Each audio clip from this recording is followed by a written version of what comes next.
Edo, Antipas na, lumabas na larawan. Beyonce ito ang dahilan. Alam na ni Beyonce ang totoo.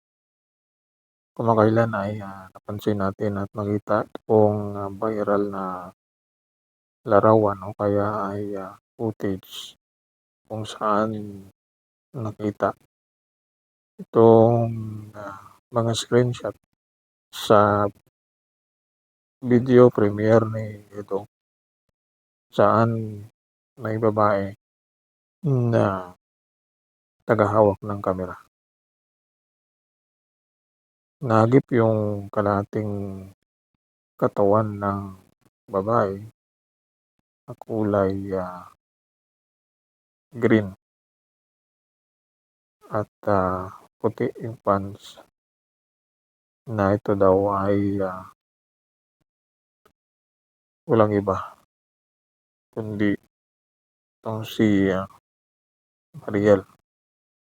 Yung iba naman ay hindi wala, lalo na pong nasuportahan ni Edo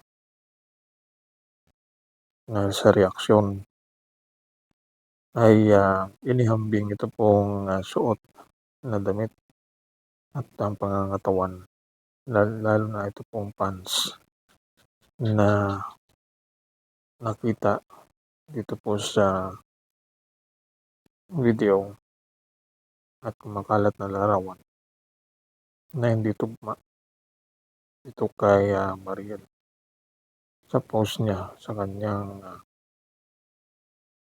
FB story na mukhang i-edit, hindi ba no, itong larawan o post at dahil sa mga nangyari ay depressed, apektado itong si Edo sa mga nakikita niya at patuloy na siya yung pinagbantaan o kaya ay binabalikan ng mga basher. Ito ang dahilan ni Beyonce dahil sa pagsiselos nito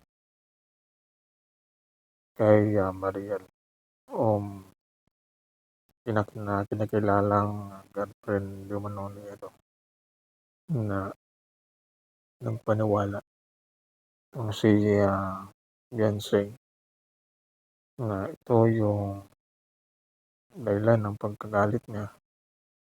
Hindi niya na maisip at nagpatulpo. Damay pa itong si Kalingap Rab at Kuya Bal. Kaya dito natin mapapansin na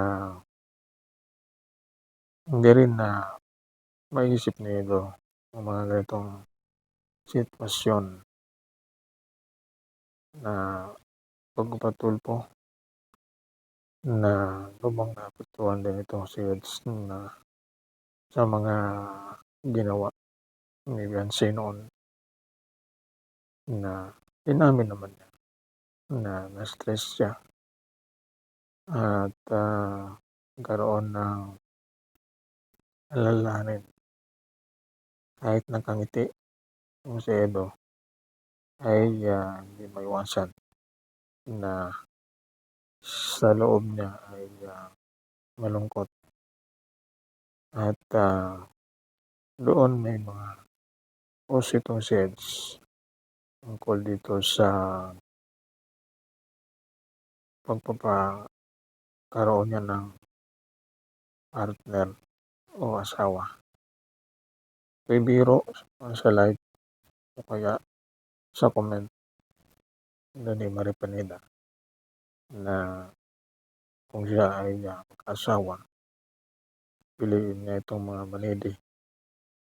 Ito ay tribo ng mga Aita, manidi na kakaiba yung kulay at mga buhok nito. Biro niya para magkaroon ng issue. Ta's pipiliin pa niya umano itong mga manide. Kaya itong biro ni Eds ay sampal sa mga basher na laging nauugnay ito kay Mariel na wala pa namang impormasyon kung talagang sila o magkaibigan lang itong dalawa. Kung sakali mong totoo may relasyon itong dalawa ay nakaido na ang pasya dahil siya ang nakakalam at damdamin niya, puso niya, kilala niya yung tao na kanyang pagsasamahan o kaya ay nasamahan habang buhay. Kaya iba pa rin ang desisyon kahit ang iba ay maraming sinasabi tungkol dito sa pagpili niya kay Mariel kung totoong ito yung gusto ni Eds ay walang magagawa itong mga supporters at ibang mga basher niya.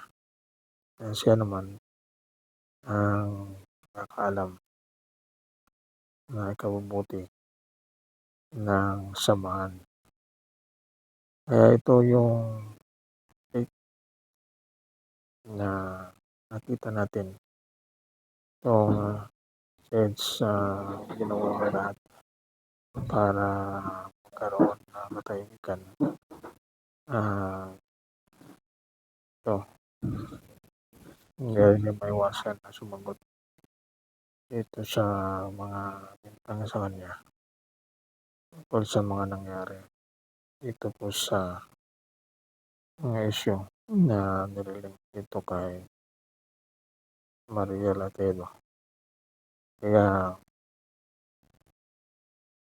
ang issue kay Bensay patuloy pa rin na inaabangan ng lahat kung kailan pagbabalik at pagpapakita niya na ito yung inaabangan ng karamihan.